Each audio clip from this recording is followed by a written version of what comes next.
మిత్రులారా, వేదిక మీద ఉన్న మా మండల స్థాయి నాయకులు నేను లేనప్పుడు వాళ్ళే రేవంత్ రెడ్డిలై ఇక్కడ పార్టీ కార్యక్రమాలు ప్రభుత్వ సంక్షేమ పథకాలను అమలు చేసే వాళ్లకు ఇక్కడ గెలిచి వచ్చిన మా సర్పంచులకు మా సోదరిమణులకు అందరికీ నా సూచన, ఎన్నికలు ముగిసినాయి, ఇక రాజకీయాలు లేవు.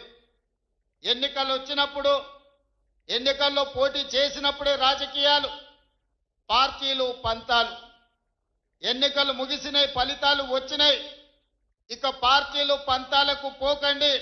కొడంగల్ శాసనసభ నియోజకవర్గంలో ఉన్న ప్రతి పౌరుడు మన కుటుంబ సభ్యుడే. ఈ రోజు రాష్ట్రానికి నాయకత్వం వహిస్తున్న మనము వివక్ష చూయించొద్దు, అందరినీ కలుపుకొని పోదాం, అందరినీ కుటుంబ సభ్యులుగానే భావిద్దాం. వేదిక మీద ఉన్న మా మండల నాయకులకు కూడా నేను సూచన చేస్తున్నా, ఎక్కడైనా మీరు చెబితే వినలేదనో, మీరు నిలబడొద్దంటే ఎన్నికల్లో పోటీ చేసిండ్రనో, లేదా పక్క పార్టీ నుంచి గెలిచిండనో ఎలాంటి వివక్ష చూయించకండి. ఒకవేళ చూయిస్తే ఆ గ్రామానికి అన్యాయం జరుగుతుంది.